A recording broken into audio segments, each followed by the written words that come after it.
Pemerintahan Presiden Prabowo Subianto dan Wakil Presiden Gibran Rakebuming Raka menargetkan pertumbuhan ekonomi 8% pada tahun 2029. Untuk mengejar target tersebut dalam waktu yang singkat, Kabinet Merah Putih di bawah komando Prabowo Gibran pun merilis berbagai kebijakan, insentif, dan stimulus. Mulai dari pembentukan BPI Danantara untuk mengoptimalisasi investasi, berbagai paket stimulus perekonomian untuk mendorong konsumsi masyarakat, hingga mengeratkan kerjasama bilateral dan perdagangan dengan negara-negara lain untuk mendorong ekspor produk unggulan Indonesia di pasar global. Upaya tersebut pun mulai membuahkan hasil. Pada triwulan 2 2025, pertumbuhan ekonomi Indonesia tercatat 5,12%. Dengan berbagai stimulus, insentif, serta kebijakan yang tepat, diyakini target pertumbuhan ekonomi 8% pada tahun 2029 dapat tercapai.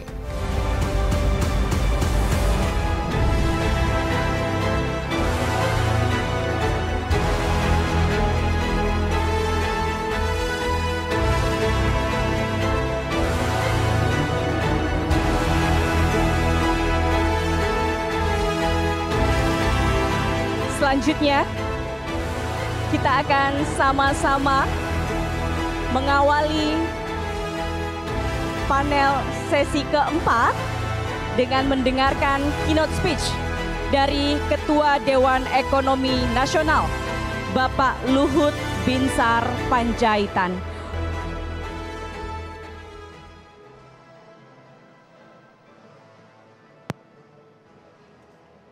Ya, itu aja.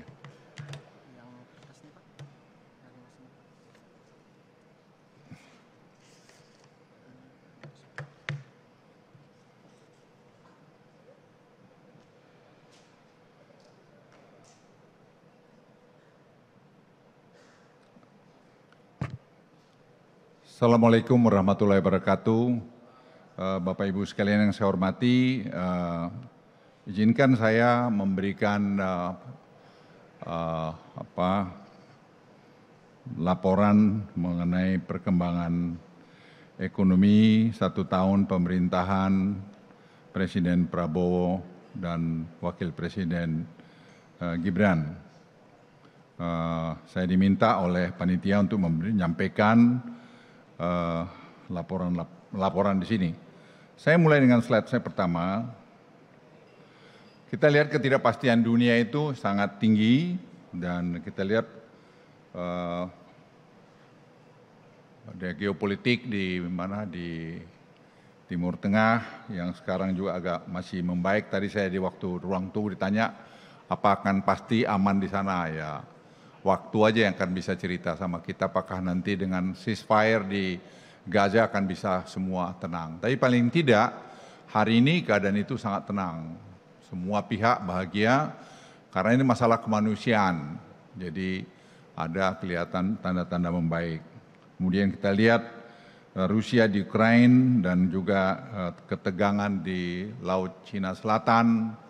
Ya, kemarin saya baru tadi malam saya balik dari Amerika, saya di sana masalah tarif, saya ketemu dengan Menteri Perdagangan atau Sekretaris Commerce Lutnick, kami bincang 2 session, saya berbincang dengan dia 1 jam berdua, sampai saya pamit, saya bilang karena di luar sudah menunggu tim untuk kita bilateral.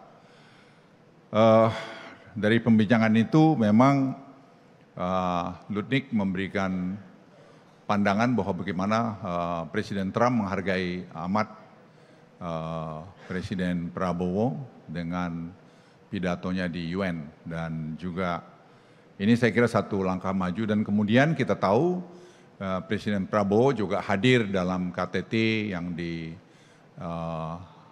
Kairo di Mesir, yang itu sangat diharapkan oleh Presiden Trump. Presiden Trump melalui anaknya juga nelpon saya memastikan bahwa Presiden Prabowo hadir di situ, dan itu saya juga sampaikan kepada Presiden Prabowo, nyarankan untuk beliau hadir di sana. Karena kita memerlukan sekali dua ini. Jadi Presiden Prabowo pergi ke Cina kemarin waktu hari ulang tahun 80 Tiongkok, itu Cina sangat senang, sangat bahagia sekali.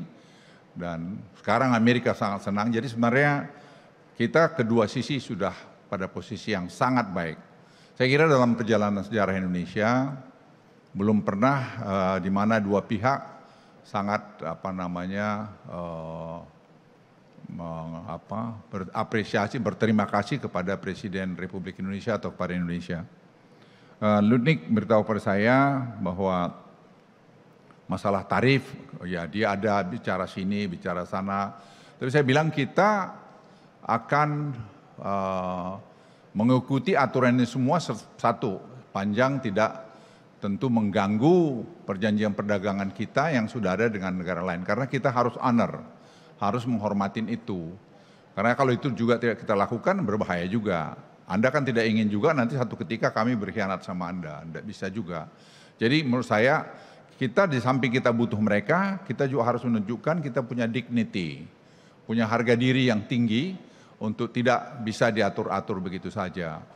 Dan saya bilang Presiden Prabowo ya insya Allah akan juga hadir ke sana, ke Kairo, dan kemudian dia bilang Presiden Trump akan nanti telepon juga Presiden Prabowo, dan itu terjadi. Dan saya kira dalam beberapa hari, dalam minggu terakhir ini 2 kali Presiden Trump bertelepon dengan Presiden Prabowo, dan itu saya kira satu langkah yang luar biasa. Jadi teman-teman sekalian, kita di 2 area ini bagus, hubungan dengan Amerika relatif lebih bagus, hubungan dengan Cina juga relatif lebih bagus, tinggal sekarang kita lihat dalam negeri.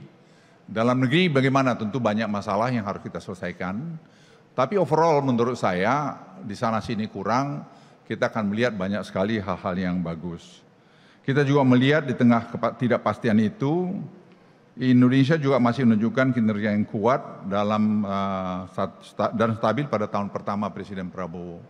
Itu kita tidak bisa ungkirin, memang kemudian ada masalah di sana sini, ya pastilah juga saya merasakan waktu zamannya Pak Jokowi tahun pertama 2015, itu juga ya banyak masalah. Jadi saya lihat itu tentu satu hal yang sangat wajar kalau terjadi di sana sini masih kekurangan. Tapi data yang kita lihat ini, inflasi kita masih tetap terkendali, pertumbuhan ekonomi kita masih ya 5,12, dan saya pikir Menteri Keuangan sudah mengatakan tadi dengan 5,2, mudah-mudahan 5,1, 5,2 bisa didapat.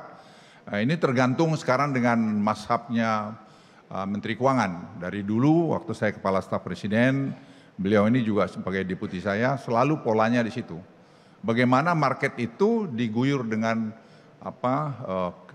cash, dengan dana, uang yang berputar di market. Tapi kita memang, saya sudah sampaikan waktu itu pada Presiden yang lalu, kita ada yang salah dengan Republik ini, dengan sistem keuangan kita, di mana APBN masuk keluar tapi nanti disedot lagi oleh Bank Sentral. Dan itu yang terjadi sehingga M0-nya rendah. Nah sekarang saya lihat dengan kesempatan ini, saya lihat Menteri Keuangan yang baru, dia mendorong betul mazhabnya dia ini untuk mengguyur market itu dengan tadi ditaruh 200 triliun rupiah di perbankan. Dan itu saya kira langkah yang sangat bagus, karena saya ngalamin dengan dia, karena itu Presiden waktu itu Pak Jokowi tanya saya karena Pak Purbaya deputi saya, dia sarankan ke saya, Pak harus begini menurut dia. Tapi saya juga lama-lama saya pikir-pikir benar juga. Kemudian dibantu anak-anak muda lain di kantor saya, mereka juga kita bicara tim. Selalu kita harus bicara tim. Jangan pernah merasa bahwa dengan Anda sendiri akan bisa, tidak. Semua harus dalam teamwork dan semua dengan keahlian masing-masing, dan kita mau mendengar apa yang kurang, apa yang harus dilakukan. Dan jangan kita juga memberikan masalah aja, kita juga cari jalan keluarnya. Jadi saya juga pada pengkritik-kritik itu, saya senang. Tapi kadang-kadang kritik basis datanya nggak ada, asal ngomong saja. Itu saya kira juga perlu kita perbaikin. Jadi apa yang dilakukan Presiden Prabowo, menurut saya program-program sangat bagus-bagus. Ya, makan bergizi lah, masalah koperasi lah, masalah pendidikan, human capital. Ini juga saya pikir sangat penting sekali. Kita ini kadang-kadang seperti makan cabai aja, begitu digigit coba pedas, ya enggak lah. Kan butuh waktu, itu satu proses. Ya, jadi 200 triliun masuk, ya bank itu Ya kayak ngomongnya Menteri Keuangan kan gitu, yang urusan bank itu betul. Jadi kalau tumbuh 8% over time, itu bukan hal yang aneh menurut saya. Ya, tapi kita harus betul-betul kompak ya untuk mencapai itu.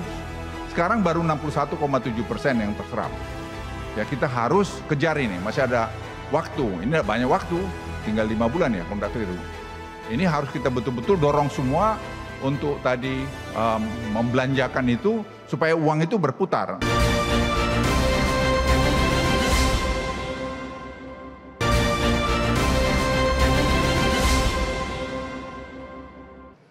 Kemudian kalau kita lihat ekonomi kita juga masih resilient, juga beberapa pertumbuhan yang perlu kita lihat, ada memang penurunan penjualan mobil, ada penurunan juga mengenai semen. Kita monitor semua dan saya kira ini bisa semua diperbaikin. Kita juga jangan terlalu takut melihat ada masalah dunia itu ngeri kok. Di Amerika tuh kita lihat sekarang belum juga bisa recovery, dengan dia bikin tarif, harga dia jadi mahal, ya mereka pun goyang. Kita masih bersyukur menurut hemat saya, dengan tim yang kemarin kami pergi ke sana, bahwa kita masih posisi mungkin masih lebih baik dari Amerika.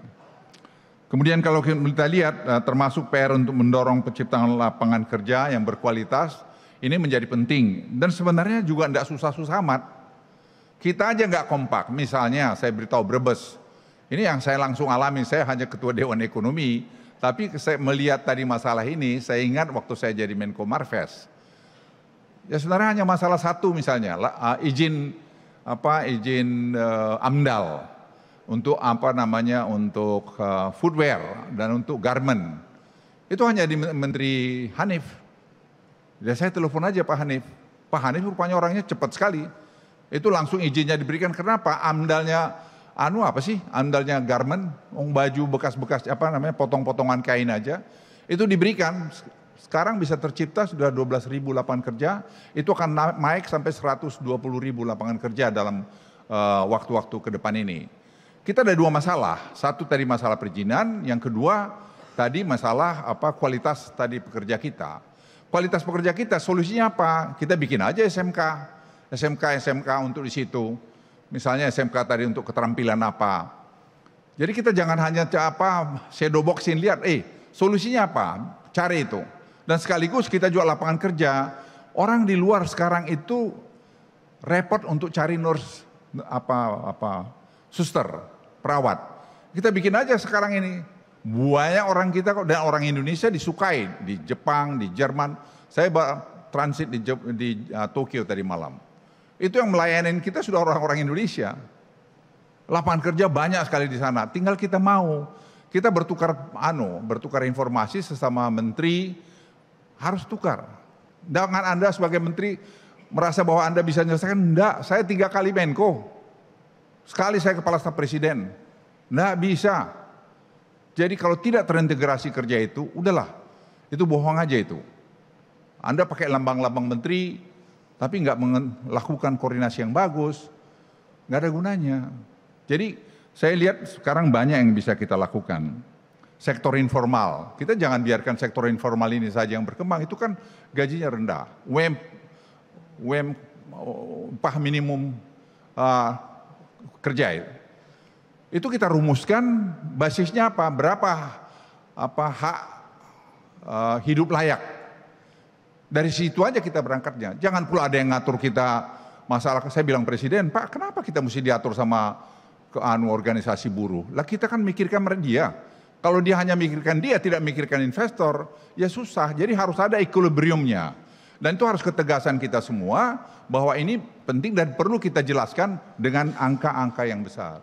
Saya kira dengan Kementerian Tenaga Kerja kami bicara, Dewan Ekonomi bicara, kita dengarin Napindo, kita dengarin semua. Akhirnya kita rumuskan dalam formula dan kita sampaikan pada presiden, dan saya lihat presiden sudah terima. Tapi saya bilang presiden, Pak Presiden, mohon maaf, mohon Bapak juga jangan mau dipaksa untuk sana sini. Ini yang sudah yang terbaik jalan tengah. Bila bilang enggak, Pak Luhut saya enggak terpengaruh. Kalau Bapak Ibu sekalian lihat juga mendorong pertumbuhan ekonomi, injeksi ideal pemerintah di 200 triliun yang diberikan Menteri Keuangan ini sudah mulai kita lihat menunjukkan hasil. Tentu butuh waktu. Kita ini kadang-kadang seperti makan cabai aja, begitu digigit coba pedas. Ya enggak lah, kan butuh waktu, itu satu proses. Ya, jadi 200 triliun masuk, ya bank itu ya kayak ngomongnya Menteri Keuangan kan gitu, yang urusan bank itu betul. Lah kalau bank ini hanya naruh duitnya itu di SBI, di Bank Indonesia, bunganya tinggi, nggak ada risiko, ya jangan dia jadi CEO bank, saya aja CEO bank, bisa. Tapi kan dia harus berani. Ya kalau nanti NPL, ya tugas kamu kan tugas kamu dagang uang. Hal semacam ini yang perlu ditegaskan kalau kita kerja secara tim. Kita bukan bekerja sendiri. Bapak Ibu sekalian, belanja fiskal sekarang ini perlu diakselerasi triwulan 4 ini bersinergi dengan kebijakan moneter yang telah menurunkan suku bunga untuk mendorong pertumbuhan ekonomi. Saya kira panjang sejarah kita baru sekarang ini anunya. Saya kan ikut dari mulai kepala staf presiden 10 tahun lah periode Pak Jokowi yang lain. Baru kali ini kelihatan sinerginya, tidak disedot lagi oleh BI. Yang lalu tak jelas. Ya. Yang lalu kita lihat tuh sedot, guyurin, sedot, sehingga ada satu rem, ada satu gas. Sekarang kelihatan ini semua gas. Supaya apa? Supaya kita betul-betul bisa tumbuh. Jadi kalau tumbuh 8% over time, itu bukan hal yang aneh menurut saya. Ya, tapi kita harus betul-betul kompak ya untuk mencapai itu. Sekarang baru 61,7% yang terserap. Ya kita harus kejar ini, masih ada waktu, ini banyak waktu, tinggal 5 bulan ya kalau tidak keliru. Ini harus kita betul-betul dorong semua untuk tadi membelanjakan itu supaya uang itu berputar. Misalnya MBG itu satu program yang sangat baik, karena itu akan menimbulkan simpul-simpul ekonomi baru. Dan itu saya jelaskan juga sama Lutnik, saya bilang akan menimbulkan karena dia ngerti. Dia bilang jadi duit itu merata, akan membawa keseimbangan, akan membuat equality, akan membuat juga simpul-simpul ekonomi baru dan akan mengurangi juga kemiskinan. Jadi MBG itu satu program yang sangat baik. Tapi pelaksananya di sana sini ada kurang, kita perbaikin. Kita perbaikin. Jadi memang dipaksa dia harus belanja dengan benar. Saya ulangi, dengan benar, dan harus membangun ekosistem dalam itu. Anda bisa membayangkan 171 triliun. Dan saya lapor presiden, Pak itu dibelanjakan di satu tempat oleh Badan Gizi Nasional, organisasinya kecil, TNI itu belanja 178 triliun atau 175 triliun. Itu organisasi begitu besar. Jadi organisasi ini perlu diperkuat juga, karena ini bukan organisasi 1 tahun, bukan untuk 5 tahun, mungkin bertahun-tahun ke depan. Karena menurut saya harus dipelihara, terus makan bergizi ini, mungkin paling tidak 10 tahun. Nanti mungkin setelah itu bertahap kita lihat, kita evaluasi, mau kita bagaimanakan. APBN 2026 didorong untuk memenuhi program prioritas, tak hanya pada pertumbuhan ekonomi yang tinggi, tetapi juga inklusif. Kita lihat tadi ketahanan pangan, energi, bergizi, pendidikan bermutu, pertahanan semesta, percepatan investasi dan perdagangan global. Tapi saya ingin ingatkan, kita ini di Republik ini sepanjang saya ingat paling tidak zaman saya lah 10 tahun, kita tuh kurang perhatian pada research. Nggak ada. Kita bilang ketahanan pangan. Mana research pangan kita? Orang sudah genome sequencing semua di mana-mana. Kita kurang perhatikan itu. Kita bikin BRIN tapi BRIN nggak fokus, semua pengen diselesaikan. Satu pun tak selesai. Yang orang sekarang ada udang kita kontaminasi nuklir, kita nggak punya batan. Presiden bilang lagi, Pak, ini kita membentuk itu lagi, waktu lagi. Jadi teman-teman sekalian, ini masalah-masalah yang kita hadapi di samping tadi potensi kita yang begitu besar untuk bisa maju ke depan. Juga kita melihat sekarang kita punya sebenarnya 2 engine of growth, ya. Yaitu satu tadi Danantara, yang saya kira satu langkah yang luar biasa bagus, mengkonsolidasikan semua state owned company kita yang $1 triliun roughly, Itu saya diminta penjelasan oleh Lutnik, saya jelasin. Saya bilang ini yang terjadi. Jadi Anda bisa bayangin ada aset kita $1 triliun yang kita bisa joint venture. Kalau buat saya melihat yang sederhana aja, saya bukan ahli keuangan. Begitu ada joint venture dengan perusahaan asing, pastilah manajemennya itu transparan.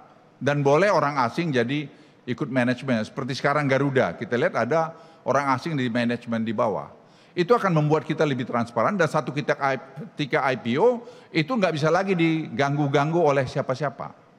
Akan dia efisien, dipaksa efisien dengan sistem. Jadi return of asset tadi Presiden minta berapa? 7,5%, ya 7,5%, itu kan angka yang luar biasa besar. Tapi ada lagi satu yang tadi saya juga baru mau bicara sama Menteri Keuangan, tapi saya kira beliau sudah tahu, itu adalah INA. Ya.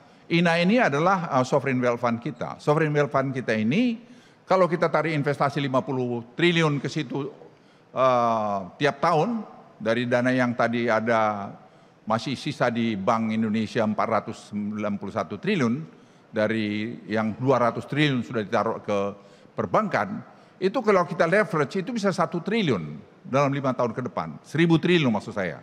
Dan itu angka yang sangat besar yang menjadi bagian nanti foreign direct investment ke Republik ini. Jadi kita akan punya 2 engine of growth yang menurut saya luar biasa. Satu INA tadi, yang satu lagi tadi Danantara. Urusannya bagaimana supaya orang-orang kita atau asing tuh taruh duitnya di Indonesia, nanti dengan NOx zero tax, dan kemudian nanti setelah di dalam dia baru kena tax karena dia diinvestasi di banyak proyek di Indonesia. Tapi kita harus membuat kepastian. Mereka minta common law. Kita buat studi. Kelemahan kita pertama sebenarnya kita jarang membuat suatu studi, proper study untuk satu proyek. Kita langsung eksekusi. Dan itu saya lihat. Dan itu kesalahan yang lalu kita masih sedikit ulangi di sini. Kita harus perbaikin itu.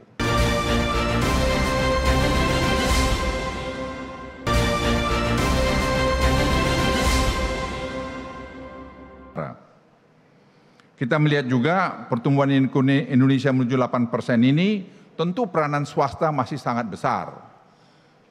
Peranan pemerintah APBN kan cuma 15%, 10-15% dari APBN yang di swasta. Sisanya itu harus private sector.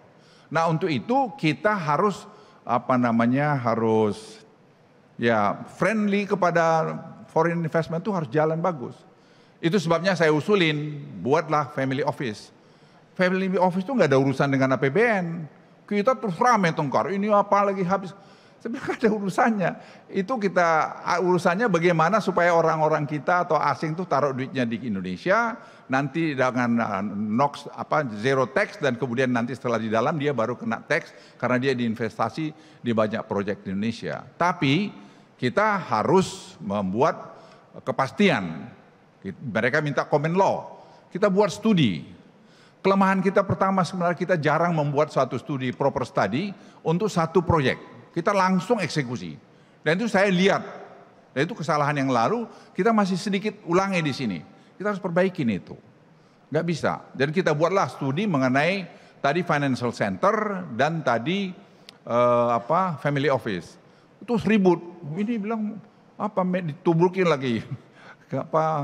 Ketua DEN dengan Menteri Keuangan nggak ada APBN. Siapa yang minta APBN? Nggak ada urusannya APBN sama sekali ke situ. Itu kita buat joint study, kita bicara dengan Menteri Investasi, kita bicara dengan Mahkamah Agung mengenai tadi common law bisa nggak diterapkan dan seterusnya. Karena apa? Orang asing tuh bikin family office banyak sekali di Singapura, banyak sekali di Hong Kong, banyak sekali sekarang di Abu Dhabi. Tapi mereka juga pengen, kenapa di Singapura aja? Proyeknya kurang, di Indonesia proyeknya banyak. Ya kenapa nggak kita tarik kemari? Logikanya di situ. Nah tentu mereka minta persyaratan-persyaratan yang pasti tidak akan merugikan kita. Ya, saya iseng akhirnya, saya tanya ChatGPT aja. Saya tanya ChatGPT semua, yang paling gampang kan sekarang tanya ChatGPT, dalam setengah jam sudah keluar, trap semua. Saya bilang sama direktur eksekutif di kantor saya, udah kamu dari sini basis studi. Dia buatlah studi. Kita lihat masalah legal perhatian, masalah pajak perhatian, dan seterusnya. Ada nggak yang merugikan negara? Nggak ada. Jadi kalau ada teman-teman tadi yang ngomong gini-gini, ya saya pengen ketemu, walaupun saya bukan ahli ekonomi, tapi saya lumayan juga lah, udah belajar-belajar dikit, nggak ada masalahnya. Justru menguntungkan kita. Menguntungkan kita. Kita usulkan dan saya lapor pada Presiden, ada Redalio di situ, dan Redalio bilang ya itu langkah yang bagus sekali kalau Indonesia bisa lakukan. Dan Indonesia harus kredibel dan punya trust. Nah, trust itu masalah apa? Legal. Jangan nanti sudah diputuskan, nanti dilakukan perubahan di sana sini. Saya kemarin di Amerika, semua investasi di Amerika itu sekarang paling besar hanya dalam bidang AI. Mungkin hampir 1.000 triliun sudah investasi dolar dalam bidang AI. 1.000 triliun ya. Kita 1 triliun di Danantara. Anda bisa bayangin 1.000 triliun, hampir. Itu kalau kita sekarang melakukan investasi dari government teknologi yang digitalisasi berbasis AI, saya bicara sama Rosan, saya bilang, Pak Rosan, ini sekarang OSS-mu itu, nggak usahlah capek kita deregulasi, nggak jalan-jalan, kita bikin aja basis AI. Nah kita coba sekarang, lagi kita exercise. Kita melihat dari 5 tahun izin-izin semua itu kita bisa bikin 1 tahun. Kenapa? Kita coba. Kita harus coba dulu kan, jangan terus marah. Kalau nggak dicoba bagaimana kita tahu bisa atau tidak? Kita coba. 1.500 halaman, 1.600 halaman itu hanya dibaca 30 detik, sudah salah, kurang apa di mana-mana oleh AI. Kita langsung melihat, nanti akhirnya manusia melihat, tapi dengan ini sudah cepat, karena kita sudah mulai percaya sama dia. Jadi, apa yang tidak bisa kita lakukan kalau kita semua kompak? Kekompakan ini menurut saya penting untuk kita lihat. Saya sudah lihat di slide saya, ada mengenai lapangan kerja yang saya jelaskan tadi di Brebes, ada di tempat lain di Jawa Tengah ini, orang yang untuk investasi lebih banyak. Peningkatan skill SDM menjadi kunci, saya sudah jelaskan tadi, untuk SMK, tadi SMK di industri-industri footwear, industri-industri garment, kita kalahlah dengan Vietnam. Vietnam itu 1 jam dia bisa bikin 3 sepatu. Kita 1 jam 1 sepatu. Jadi 1-3. Ya bagaimana kita bisa compete sama dia? Tapi kita jangan berhenti di situ. Ya udah, bikin training. Kita bicara sama Menteri Tenaga Kerja, bicara sama pengusaha, bagaimana membuat SMK dengan Menteri Pendidikan supaya tadi sekolah kejuruan itu bisa ada di situ. Dan itu menciptakan lagi lapangan kerja. Jadi kita cari solusinya di mana gitu. Jangan kita terus asik berkelahi ini kurang. Ya pasti ada kurang. Tapi bagaimana caranya untuk mengatasi apa-apa yang kurang tadi. Seperti kita ribut soal WUS. WUS itu masalahnya apa sih? WUS itu kan 3 restructuring aja. Siapa yang minta APBN? Tak ada yang pernah minta APBN. Restructuring, saya udah bicara dengan Cina karena saya yang dari awal mengerjakan itu. Karena saya nerima sudah busuk itu barang. Kemudian kita coba perbaikin, kita audit BPKP. Kemudian kita berunding dengan Cina. Dan Cina mau untuk melakukan, tapi kemarin pergantian pemerintah agak terlambat, sehingga sekarang perlu nunggu Kepres supaya timnya segera berunding, dan sementara Cinanya sudah bersedia kok, nggak ada masalah. Apa yang nggak bisa diselesaikan kalau kita kompak? Dengan data-data, waktu itu masih zaman yang lalu, kita dari Menteri Keuangan yang lalu, dengan pihak Tiongkok, kita waktu itu saya masih di Marves, itu kita selesaikan kok. Sama dengan LRT ini apa enggak masalah? Masalah. Kita restructuring, kan beres. Ini juga sama. Kenapa terus bilang ada nanti kita WUS akan diganti dengan South China Sea. Gitu. Apa lagi ini? Kadang-kadang saya nggak ngerti bicara. Jadi kalau kita saran saya, kalau kita nggak ngerti datanya, nggak usah komentar dulu. Nanti cari datanya baru berkomentar. Nah, baru enak. Karena kalau tidak, atau mungkin cari popularitas murahan, ya silakanlah kalau itu sih. Tapi saya pikir kita harus mendorong pemerintah ini kompak, solid untuk melakukan pembangunan ini. Basisnya data. Saya bilang silakan datang ke saya, nanti saya jawab. Apa masalah? Cina itu hanya bilang kita akan mau terus sampai ke Surabaya kalau kalian tadi menyelesaikan masalah restructuring ini segera. Saya bilang waktu ke Cina 3 bulan lalu, oke, tapi tinggal nunggu Kepres supaya timnya dikerjakan. Tadi kemarin saya sudah bilang sama Pak Rosan, saya bilang Rosan segera aja bikin itu, orangnya ini. Kau bikin Kepresnya, ya dia bilang saya bicara presiden.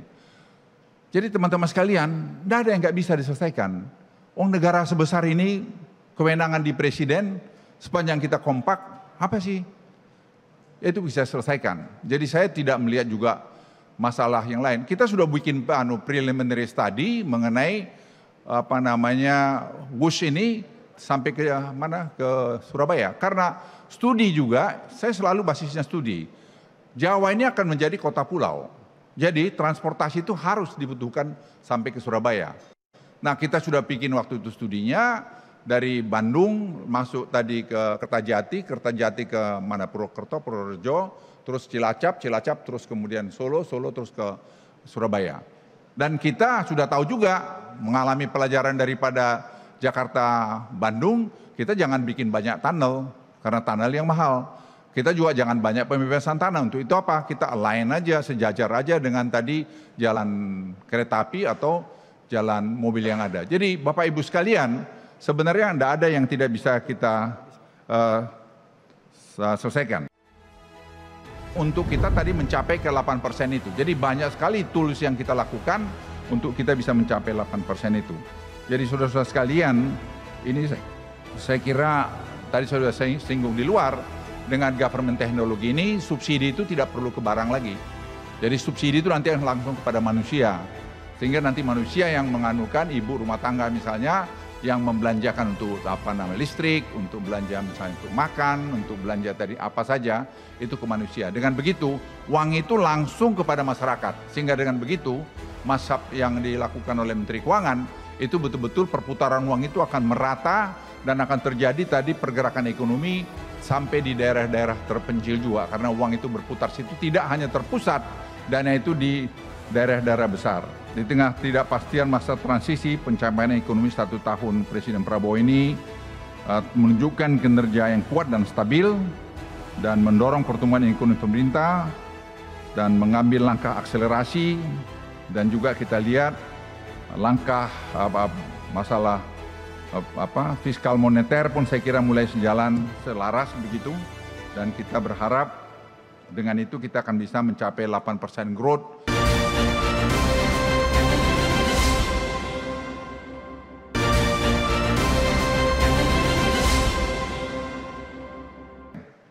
Nah, Bapak Ibu sekalian, ini tadi yang mengenai genome sequencing, saya kira labnya sudah jalan di Danau Toba sana, dan ini tinggal bagian terakhir untuk mendorong.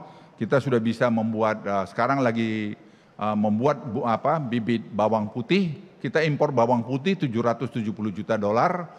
Masa kita nggak bisa? Kita tahun 95 juga swasembada bawang putih kok. Kita kenapa nggak bisa? Ini data yang bicara. Sekarang sudah bisa mulai bikin. Kita ambil dari Cina, ditenteng itu bawang putihnya, di genom di sana. Oleh siapa? Oleh anak-anak muda Indonesia. Oleh Profesor Fatmawati, oleh Profesor Agung. Mereka yang kerja, dan itu ternyata bisa. Jadi kalau kita kerjain tekun, itu akan jalan. Tapi saya ingin ingatkan, waktu tidak bisa dibeli. Kita harus coba, kita harus berani coba, supaya kita tahu bisa atau tidak. Tadi sudah saya jelaskan mengenai digital government teknologi.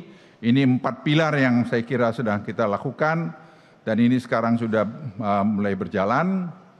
Dan juga Banyuwangi ini kita akan lihat, dan besok lusa kami akan rapat mendengarkan laporan dari karena World Bank juga kemarin ikut di Banyuwangi melihat studi ini, uji coba ini, juga dari Harvard ada kebetulan perwakilannya hadir, dan mereka memberikan apresiasi luar biasa, maupun dari World Bank mengenai ini, sehingga kita kalau launching nanti saya lapor Presiden bulan mungkin April, Mei, Juni, itu nanti kita harapkan Presiden dengan Presiden World Bank akan launching program ini. Ini saya kira satu langkah yang sangat bagus dari pemerintahan Presiden Prabowo. Tadi untuk kita mencapai ke 8% itu. Jadi banyak sekali tools yang kita lakukan untuk kita bisa mencapai 8% itu. Jadi saudara-saudara sekalian, ini saya kira tadi sudah saya singgung di luar, dengan government teknologi ini subsidi itu tidak perlu ke barang lagi. Jadi subsidi itu nanti langsung kepada manusia. Sehingga nanti manusia yang menganukan, ibu rumah tangga misalnya, yang membelanjakan untuk listrik, untuk belanja misalnya untuk makan, untuk belanja tadi apa saja itu ke manusia. Dengan begitu uang itu langsung kepada masyarakat, sehingga dengan begitu mazhab yang dilakukan oleh Menteri Keuangan itu betul-betul perputaran uang itu akan merata dan akan terjadi tadi pergerakan ekonomi sampai di daerah-daerah terpencil juga, karena uang itu berputar situ, tidak hanya terpusat dana itu di daerah-daerah besar.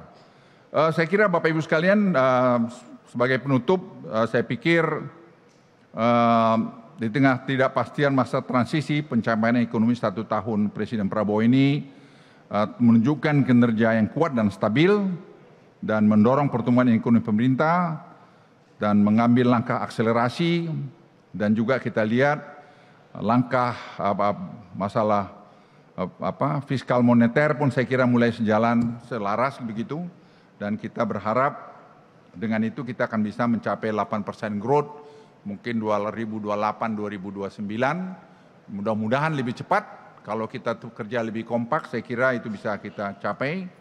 Dan kemudian saya sudah sebut tadi, engine of growth kita ada 2, ada tadi INA, Sovereign Wealth Fund, ada tadi Danantara. Ini saya kira juga penting, dan kemudian juga pelayanan publik kita ke depan akan berbasis AI, sehingga dengan begitu akan bisa lebih baik lagi kita berjalan ke depan.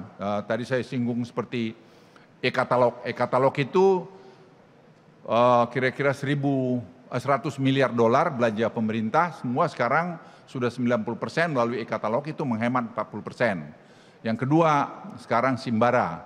Ya, mengenai semua ekspor mineral itu harus melalui Simbara. Melalui Simbara ini akibatnya Anda harus comply terhadap 7 peraturan yang ada di sana untuk Anda bisa otomatis lewat ekspor. Kalau tidak, itu akan otomatis ditutup, dan untuk mengantukkan Anda tidak bisa negosiasi kepada manusia, Anda harus negosiasi pada mesin. Untuk itu apa? Harus memperbaharui laporanmu ke situ. Jadi diupdate itu. Itu akan sulit sekali orang untuk melakukan pelanggaran-pelanggaran lagi ke depan ini. Dan juga saya kira tadi sudah saya singgung mengenai genome sequencing, deregulasi, upskilling SDM, dan penguatan research, dan juga digitalisasi pemerintah yang berbasis AI. Saya pikir kalau ini semua kita lakukan, sekali lagi saya sangat optimis bahwa kita akan bisa mencapai target itu. Tentu kita semua harus kompak sekali lagi, jangan salah menyalahkan, jangan berkomentar, saya ulangi jangan berkomentar kalau Anda tidak punya data. Kalau Anda punya data, ngomong. Saya masih, walaupun saya ketua dewan, saya masih ingat kok angka-angka. Kalau enggak masih ada angka saya, jelaskan. Tapi kalau Anda ada punya data, datang ke saya nanti malu. Nanti saya mempermalukan, situ kan tidak enak. Jadi kita ayolah bekerja sama untuk membuat Indonesia lebih bagus lagi ke depan. Dan saya selalu mengatakan, kemarin saya bicara di depan Permias di New York, saya sampaikan, kalian itu harus tetap mencintai Indonesia. Jangan lelah mencintai Indonesia.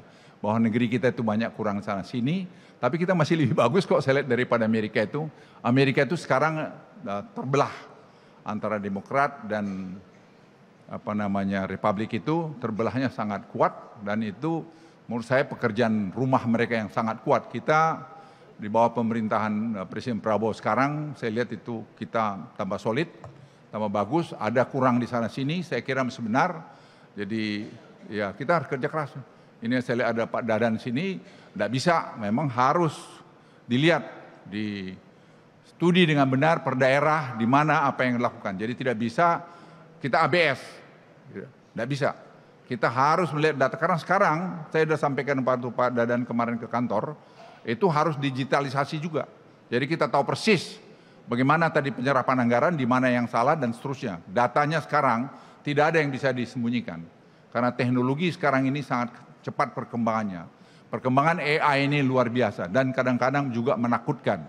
Karena menakutkan, karena bisa satu titik. Saya kemarin di Amerika, AI itu kerja sendiri, dia sama dia bicara. Dia ciptakan sendiri, kita di-ignore sama dia. Dan kalau itu terjadi bagaimana? Nah, kita juga harus hati-hati menghadapi ini, sehingga kita harus punya juga langkah-langkah yang perlu untuk menghentikan AI. Pada kelihatan AI sudah tidak mulai menurut pada tuannya. Itu dari saya, terima kasih, kurang lebihnya saya minta maaf, dan sekali lagi kita jangan pernah lelah mencintai negeri kita ini. Wassalamualaikum warahmatullahi wabarakatuh. Waalaikumsalam warahmatullahi wabarakatuh. Jangan pernah lelah mencintai Indonesia. Terima kasih Bapak Luhut Binsar Panjaitan atas keynote speech yang disampaikan. Keynote speech yang tentunya penuh motivasi untuk kita sama-sama optimis dalam membangun perekonomian Indonesia menuju target 8%. Jangan takut dengan kondisi global, terus percaya dengan kekuatan kita, sumber daya kita, dan tentunya dengan menguatkan kerjasama tim. Kolaborasi kementerian dan lembaga harus dikuatkan dengan juga berbagai sektor untuk pertumbuhan ekonomi yang berkelanjutan.